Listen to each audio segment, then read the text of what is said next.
I'm sorry, guys, that's not going to work. If you want to get done what you're talking about, you will have to combine effective philanthropy and technical know-how and smart policy engineering with getting your hands dirty, trying to change public opinion and trying to ensure that the people who are in charge of the levers of power are responsive. I'd make a couple of observations. Number one is that most big change, most human progress is driven by young people who don't know any better and figure, why can't we do something different? Old people get comfortable or cranky or protective of their status or set in their ways. There's a reason why, if you look at, for example, here in the United States, the civil rights movement, the leaders of those movements were in their 20s. Dr. King was 26 when he started, 39 when he was killed. And if you canvass the world, oftentimes that is the impetus. People asking in ways that I think are familiar to many, not why not, but or not why, but why not?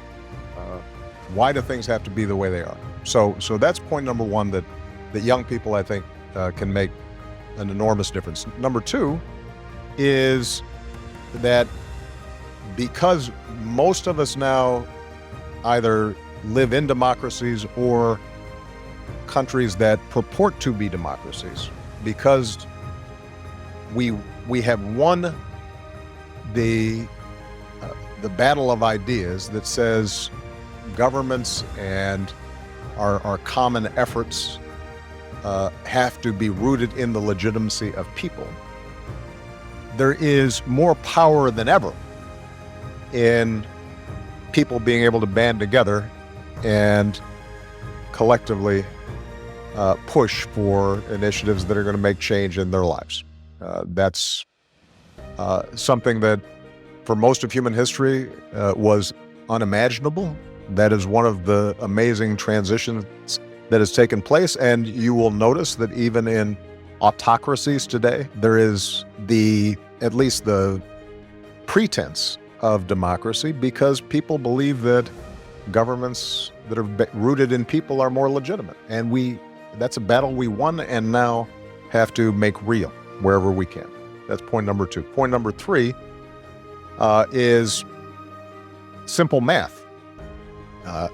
In most places, if you want to get something done, whether it's a smarter climate change policy or healthcare for people or more funding for girls' education, you've got to have a majority of people supporting it. You got to have votes. You have to have the allocation of resources. And that requires mobilization and a game of addition rather than subtraction.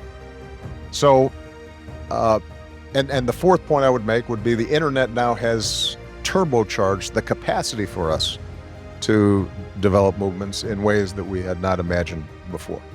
Now, the last thing I'll say, so that I don't sound like I'm still in the U.S. Senate, and I guess a smaller point, but a profound one, that I tried to reinforce with my staff at every level of my public work and continue to do to this day. I actually think organizing, mobilizing, starting movements starts with a story. And you can't create a story that moves large numbers of people unless you are able to listen and hear to the story of the person next to you. The story of your neighbors, the stories of your coworkers, the stories of your community, the story of people who are not like you. And so one of the things that I think is important is for us to learn how to listen to each other and learn how it is that we came to be who we are, think the way we do. because that understanding of other people's stories is how you end up ultimately forging bonds and creating the glue that creates movements. Every great movement, you think about Gandhi in India, it started with his understanding of India's story and his own story, and seeing Indians in South Africa discriminated against, and recognizing that there were traditions and myths and a power in those stories that ended up driving out the most powerful empire on earth. It wasn't guns. And increasingly that will be the case, and certainly that will be the case if we want to move forward the sustainable development goals that we're talking about. Is we've got to be able to tell a story not only to big donors or politicians, but also to, for example, people here in the United States who may feel like, look, I've got my own problems. Why should I be worrying about somebody on the other side of the world? What we've tried to communicate their entire lives is that each of us has responsibilities. When they were small, the responsibilities were small. Like, say, when you want to go potty. As you get older, your responsibilities grow.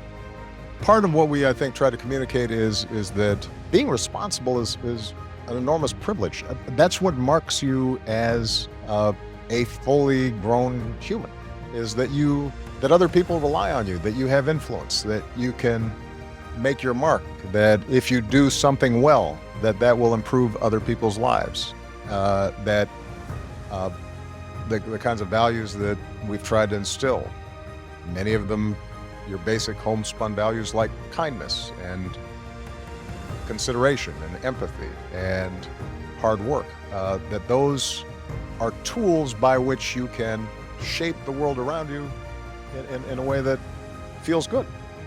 And so what we've tried to encourage is that the sense that it's not somebody else's job, it's your job. And I think that's an ethic that they've embraced. Now they will choose to participate in different ways because they have different temperaments, different strengths. I think one of the mistakes that we sometimes make is to think that there's just one way of making a difference or being involved. If you are a brilliant engineer, you don't have to make a speech. You can create an app that allows an amplification or the scaling up of something that is really powerful.